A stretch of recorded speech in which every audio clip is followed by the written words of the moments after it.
اسلام آباد میں یا حکومت کے خلاف تحریک چلائیں گے، وہ تحریک ابھی ختم نہیں ہوئی تھی۔ تو کہنے والے کہتے ہیں کہ اس وقت تو حکومت نے شاید وہ پریس ریلیز جو ہے وہ تو جاری نہیں کی، اور وہ پریس ریلیز جاری نہ کرنے کی ایک وجہ یہ بھی ہو سکتی ہے کہ جو اسٹیبلشمنٹ ہے اس نے اس بات سے انکار کیا ہو یا ان کی مرضی شامل نہ ہو کہ اس ملاقات کی کوئی پریس ریلیز جاری کی جائے۔ لیکن حکومتی ذرائع نے اس وقت ذرائع سے یہ خبر لیک کر دی کہ جنرل باجوہ کی وزیر اعظم عمران خان سے ملاقات ہوئی ہے، اور کہنے والے کہتے ہیں کہ اس کا مقصد یہ تھا کہ اپوزیشن کو یہ پیغام دیا جائے کہ اسٹیبلشمنٹ اب بھی ہمارے ساتھ کھڑی ہے، اور یہ دیکھ لیں کہ ابھی بھی وزیر اعظم کی اور آرمی چیف کی ملاقاتیں ہو رہی ہیں۔ اب اس بنیاد پر کچھ لوگ یہ دعویٰ کر رہے ہیں کہ یہ جو میٹنگ ہوئی، جو ہائی لیول بریفنگ تھی، اس بریفنگ میں army chief general Qamar Javed Bajwa کی عدم شرکت جو ہے یہ بڑی معنی خیز ہے، اور اس سے کوئی یہ تاثر بن رہا ہے کہ اسلام آباد اور راولپنڈی کے جو حلقے ہیں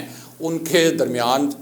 سب کچھ اچھا نہیں ہے۔ اب اصل معاملہ کیا تھا، وہ اصل معاملہ آپ کو بتاتے ہیں۔ تو معاملہ یہ ہے کہ یہ جو بریفنگ تھی بہت ہی ریئر بریفنگ تھی، یعنی بہت غیر معمولی بریفنگ تھی، اور اس حوالے سے ہم اس کو بہت غیر معمولی بریفنگ کہہ سکتے ہیں کہ ISI ہیڈ کوارٹرز میں FIA کے سربراہ، انٹیلیجنس بیورو کے سربراہ اور دیگر جو ذیلی انٹیلیجنس ایجنسیز ہیں سول اور عسکری، ان کے سربراہان بھی موجود تھے، اور یہ بہت ہی غیر معمولی بات ہے کہ ISI ہیڈ کوارٹرز میں ہونے والی بریفنگ میں جہاں ISI چیف بریفنگ دے رہے ہوں وہاں پر IB،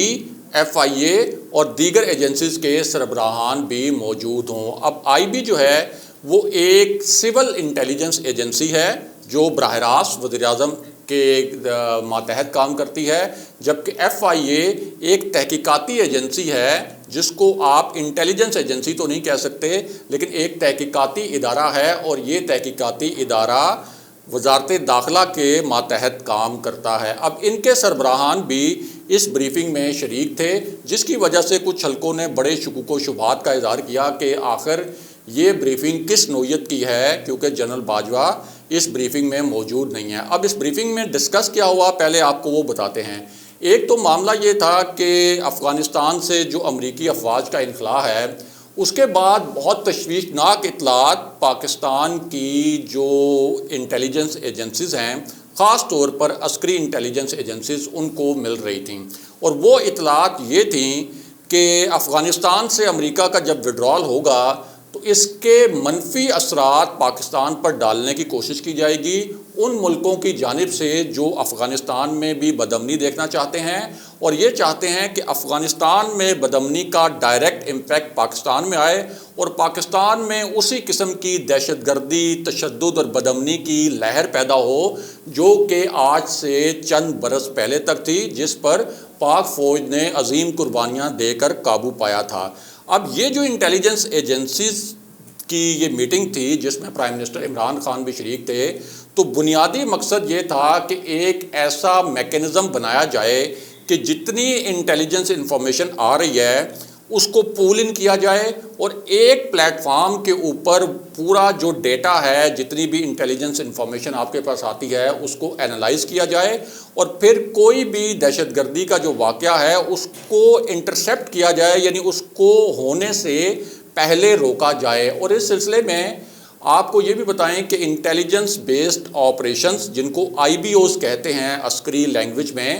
یہ بہت امپورٹنٹ ہوتے ہیں۔ بہت سے ایسے آپریشنز ہیں جو کہ عوام کی نظروں سے اوجھل رہتے ہیں، جن کے متعلق میڈیا میں خبریں جاری نہیں کی جاتی، لیکن یہ ہر وقت جاری رہتے ہیں۔ ہمیں یہ جو اکا دکا اب دھماکے ہو رہے ہیں پاکستان میں، ہمیں تو بظاہر یہ نظر آ رہے ہوتے ہیں، لیکن ہمیں یہ نہیں پتہ ہوتا، یعنی عام لوگوں کو یہ نہیں پتہ ہوتا کہ اس کے علاوہ کتنے ایسے دہشت گردی کے منصوبے تھے جو پاک فوج اور اس کے ذیلی جو ادارے ہیں، انٹیلیجنس ایجنسیز ہیں، اور جو سول انٹیلیجنس ایجنسیز بھی ہیں، انہوں نے ناکام بنائے۔ یعنی ایک دو دھماکے تو کرنے میں کامیاب ہو گئے دہشت گرد، لیکن بہت سے آپریشنز ایسے کیے جاتے ہیں جن کی مدد سے یہ دہشت گردی کے واقعات جو ہیں وہ روکے بھی جاتے ہیں۔ اب اس میں بہت بڑی رکاوٹ یہ تھی کہ ایک جیسے نیکٹا ہے وہ ایک ایڈوائزری جاری کر دیتا ہے کہ جی کوئی ایسی اطلاعات ملی ہیں کہ پاکستان کے فلاں علاقے میں دہشت گردی ہو سکتی ہے، اور وہ بڑا ایک ویگ سا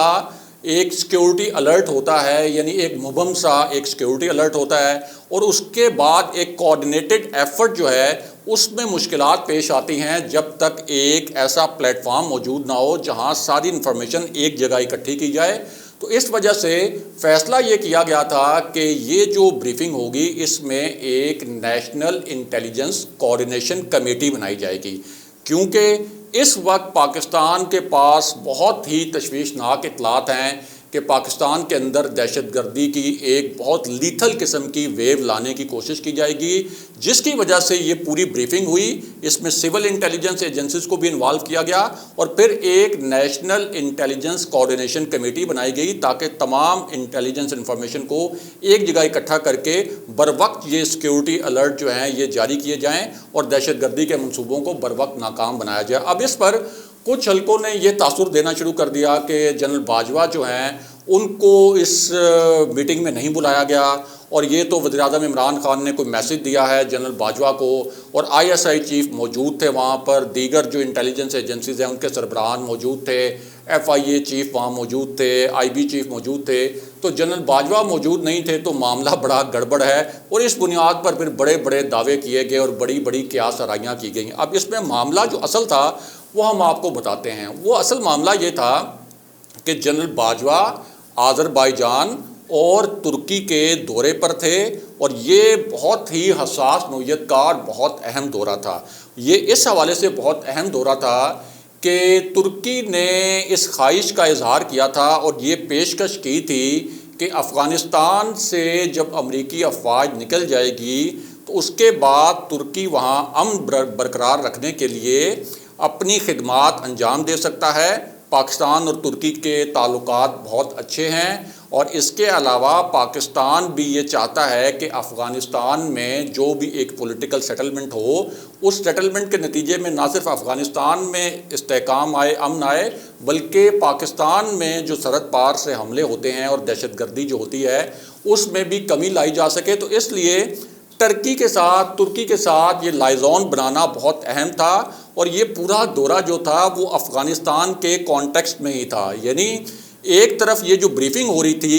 ISI ہیڈ کوارٹرز میں، یہ ڈائریکٹلی کنیکٹڈ تھی جنرل باجوہ کے آذربائیجان اور ترکی کے دورے سے۔ دو مختلف محاذوں پہ کام ہو رہا تھا، ایک انٹرنل محاذ تھا جہاں ISI ہیڈ کوارٹرز میں میٹنگ ہو رہی تھی، ایک ایکسٹرنل محاذ تھا جو کہ جنرل باجوہ نے سنبھالا تھا تاکہ افغانستان والے معاملے پر ذرا ترکی کے ساتھ بھی بات کی جائے۔ اور دوسری جانب ہمیں یہ بھی پتہ ہے کہ جس وقت یہ بریفنگ ہو رہی تھی عین اسی وقت دھماکے والی جو لاہور دھماکہ ہے وہ ہیپننگ بھی ہو رہی تھی۔ تو یہ وجہ تھی اصل میں army chief general Qamar Javed Bajwa کی اس کانفرنس میں، اس بریفنگ میں شرکت نہ کرنے کی، اور کچھ لوگ جو ہیں اس